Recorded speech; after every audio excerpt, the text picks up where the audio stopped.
Assalamualaikum warahmatullahi wabarakatuh. Waalaikumsalam warahmatullahi wabarakatuh. Bismillah, alhamdulillah, salatu wassalamu ala rasulillah Sayyidina wa habibina wa syafi'ina wa maulana Muhammad Miftah ibabi rahmatillah wa ala alihi wa sahbihi wa mawalah wa la hawla wa la quwata illa billah. Amma ba'du. Hadratul Mukarram yang sama-sama kita muliakan, guru-guru kita Kiai Haji Muhammad Misjan, Kiai Haji Ahmad Habibi Abdul Rashid Ramli, Kiai Haji Farah Furqan Mukarrabin Yusuf. Mudah-mudahan beliau semua sehat afiat dan panjang umur dan barokah ilmunya buat kita semua. Amin ya rabbal alamin. Pengurus Majelis Ta'lim Ukhuwah Islamiyah Bapak Ustadz Haji Muhammad Tahir, juga Ketua Masjid Al-Muhaimin Bapak Ustadz Haris, beserta seluruh jajaran pengurusnya, serta seluruh para jamaah, bapak-bapak, ibu-ibu dan saudara-saudaraku yang mudah-mudahan semuanya dimuliakan Allah Subhanahu wa Ta'ala. Tanpa berpanjang kalam, mari sama kita lanjutkan kembali pembahasan kitab kita. Namun sebelumnya kita baca suratul Fatihah lagi. Mudah-mudahan semua ilmu yang kita dapatkan pada pagi hari ini menjadi ilmu yang manfaat, ilmu yang bisa membuat hidup kita selamat dari dunia sampai akhirat. Ala hadhihi niyyah wa ala kulli niyatin salihah wa ala man nawa salafus salih wa ila hadratin nabil mustafa sayyidina wa habibina wa syafi'ina wa maulana Muhammadin sallallahu alaihi wasallam wa ala alihi wa azwajihi wa dhurriyyatihi wa ahli baitil kiram, wa khususan ila ruhi muallifil kitab Sayyidil Imam Syekh Zainuddin bin Ali Al-Malibari Al-Fannani wa Sayyidil Syekh Nawawi bin Umar Al-Jawi Al-Bandani wa usulihim wa furu'ihim wa dhul huquqi alaihim ajma'in. Anna Allah yu'li darajatihim fil jannah wa yu'idu alaina min barakatihim wa asrarihim wa anwarihim wa ulumihim wa nafahatihim fid dini wad dunya wal akhirah wa ila arwahi walidina wa abaina wa jami'al muslimina wal mu'minina wal mu'minat al-ahya'i minhum wal amwat wa ila hadratin nabi al-Fatihah.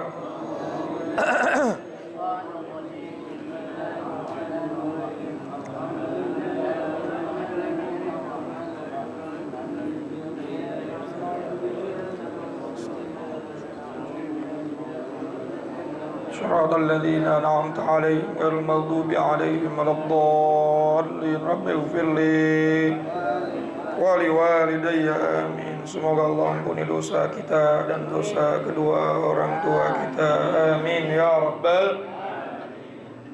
Bismillahirrahmanirrahim. Qala al-musannif rahimahullahu ta'ala wa nafa'na bi'ulumi wa amadna bi asrari fid darain amin.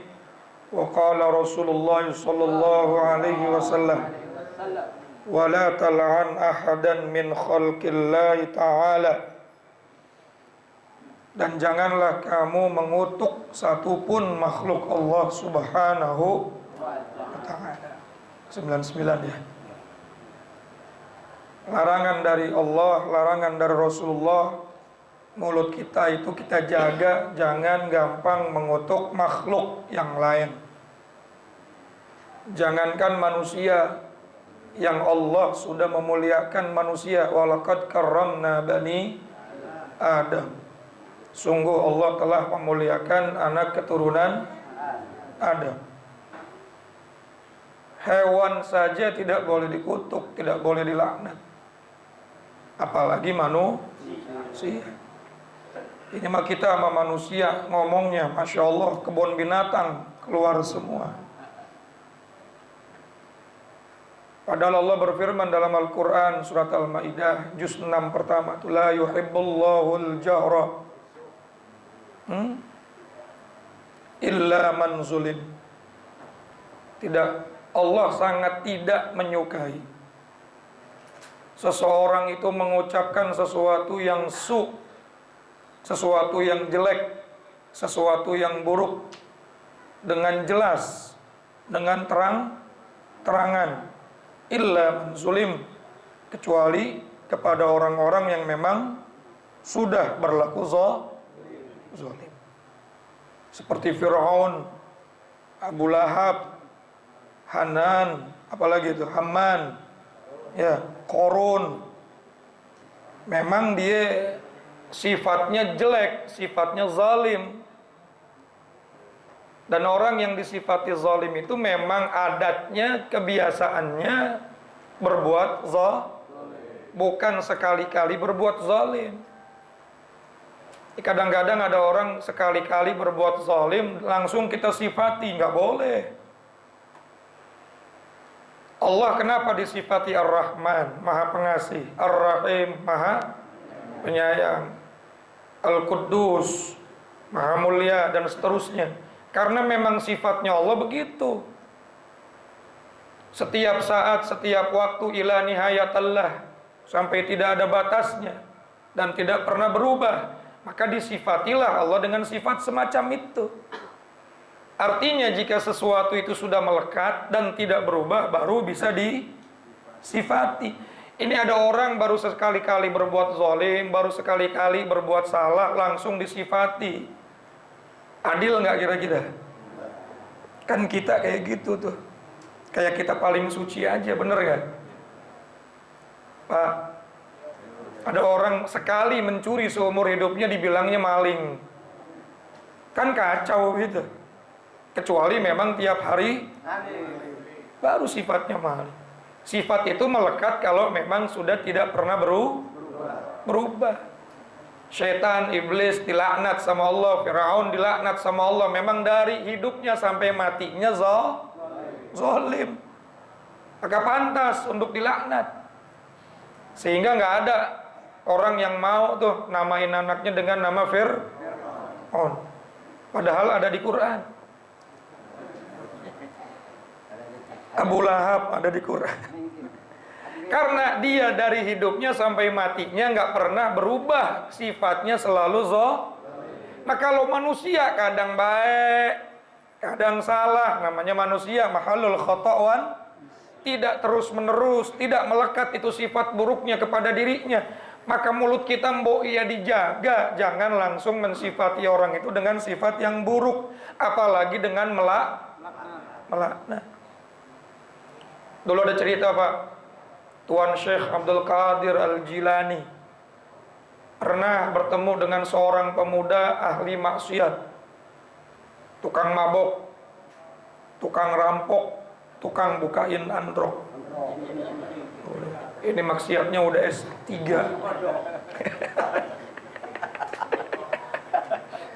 Lalu pemuda tersebut berkata kepada Syekh Abdul Qadir, "Ya Abdul Qadir, apakah Allah mampu merubah saya yang sekarang ahli maksiat menjadi seperti dirimu orang yang saleh?" Maka Tuan Syekh tersenyum dan menjawab, sangat mampu. Idza arada syai'an, kalau Allah berkehendak, cukup bagi Allah berkata kun, jadi maka jadilah. Masya Allahu kana, kalau Allah berkehendak jadi maka jadi. Apalagi cuma merubah kamu dari ahli maksiat menjadi ahli ibadah. Lalu Tuan Syekh mendapatkan pertanyaan yang kedua yang membuat beliau nangis. Apa pertanyaan yang kedua? Kalau begitu, apakah Allah mampu merubah kamu yang sekarang saleh menjadi ahli maksiat seperti saya? Kira-kira mampu nggak Allah, Pak? Mampu nggak kira-kira, Pak? Masya Allah. Akhirnya Tuan Syekh nangis. Ya Allah, sangat mampu wahai saudaraku. Artinya kita ini nggak ada yang aman dari makarnya Allah Subhanahu Wa Taala. Mungkin sekarang kita masih ngaji ukhuwah, besok bisa jadi kita caci maki. Mungkin sekarang kita masih pakai peci, pakai sarung menutup aurat, bisa jadi besok kita buka aurat. Kalau Allah berkehendak buruk kepada kita, nggak ada yang bisa melawan daripada takdir ketentuan. Tapi kita selalu berdoa. Ya, doa kita setiap subuh bagaimana? Allahumma hdina fiman wa afina fiman wa tawallana wa barik lana wa qina syarra ma, dan kami meminta kepadamu ya Allah, jauhkanlah dari seburuk-buruknya qadha, seburuk-buruknya takdir, seburuk-buruknya keputusanmu yang kau berikan kepada kami, dan seburuk-buruknya keputusan Allah, seburuk-buruknya takdir Allah adalah kita dihilangkan hidayah, dihilangkan taufik, dirubah menjadi orang yang tidak beribadah kepada Allah. Dan itu nggak ada yang bisa menjamin. Oleh karena itu kenapa sih kita selalu memandang orang lain dengan pandangan rendah, padahal kita sendiri belum betul nggak? Betul nggak? Ya Allah, ini mah dikit-dikit ngelaknat orang, dasar jablay, dasar maling. Selalu disifati manusia dengan sifat-sifat buruk, padahal dia tidak melakukan itu setiap saat. Dan itu tidak adil kalau kita sifati dengan sifat tersebut, kecuali memang kerjaannya makanya Allah katakan illa man zulim, kecuali kepada orang-orang yang memang kelakuannya berbuat zalim. Allah nggak malu-malu mengatakan Fir'aun terlaknat. Allah nggak malu-malu mengatakan Abu Lahab tabbat yada abila, celaka. Bahkan dikatakan sayas la naron, pasti masuk neraka, karena memang kezalimannya Ini kita punya saudara kadang-kadang sholat berjamaah sama kita, betul. Kadang-kadang ikut tahlilan bareng sama kita, KTP-nya juga masih Islam. Gara-gara melakukan satu kesalahan langsung kita sifati dengan sifat yang jelek. Jangan. Apalagi kita doain dengan doa yang jelek, kita laknat dengan laknat yang Masya Allah. Khawatir pada saat kita melaknat, mendoakan kejelekan kepada saudara kita, malaikat turun berkata, amin walaka mithluh. Ayo lo. Amin walaka bil mithl. Dalam riwayat yang lain, hadisnya sahih Pak, riwayat Imam Muslim. Ketika manusia berdoa, apakah doa baik atau doa buruk, maka malaikat turun dan berkata, amin, semoga Allah mengkabulkan doa kamu, walaka mithluh, dan kamu mendapatkan apa yang kamu doakan.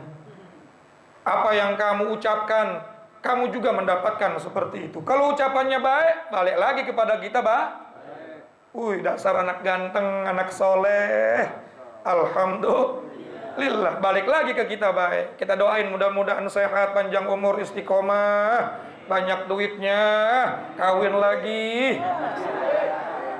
Malaikat turun, amin walaka bil mithl. Amin walaka mithlu. Ya Allah, kabulkanlah dan berikan pula doa itu kepada yang berdoa. Enak apa kagak? Tapi coba bayangin kalau kita mendoakan orang lain dengan doa yang buruk.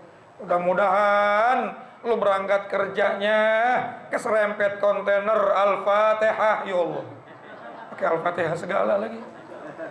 Malaikat ngaminin juga tuh. Tapi malaikat mengatakan walaka mithlu, begitu pula kamu, mudah-mudahan kamu juga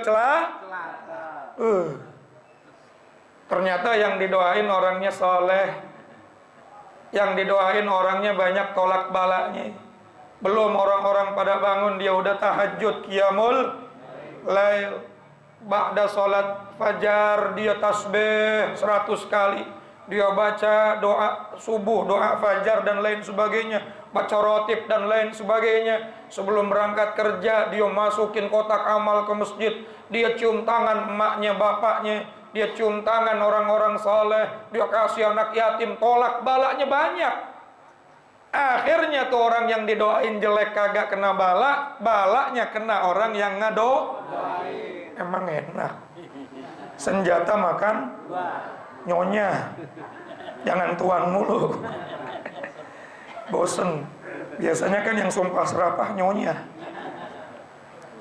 Ya, maka jangan gampang jangan gampang mendoakan Ingat sekali lagi, tidak pantas dan tidak sah orang disifati dengan sifat buruk kalau cuma dia melakukannya sekali, kecuali memang dia sudah terbukti berlaku zalim seterusnya sampai matinya dalam keadaan zalim. Ini kan masih hidup, betul nggak?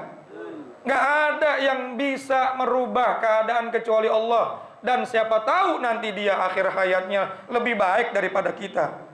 Betul nggak? Bagaimana banyak orang yang dulunya ahli maksiat, lalu Allah berikan hidayah menjadi ahli ibadah, lebih rajin ibadahnya dari kita. Betul? Sementara kita, jangan kita deh, mudah-mudahan kita kagak kayak gitu ya. Sementara orang yang suka mencela, mencaci maki, begitu-begitu aja ibadahnya. Betul. Sholat juga udah kayak maling dikejar-kejar satpam. Allahu Akbar. Allahu Akbar. Susah. Jangan ada yang bisa menilai siapapun manusia di muka bumi cuma gara-gara melakukan sekali dua kali sekali dua kali keja, apalagi sampai dilaknat dengan laknat yang tidak baik.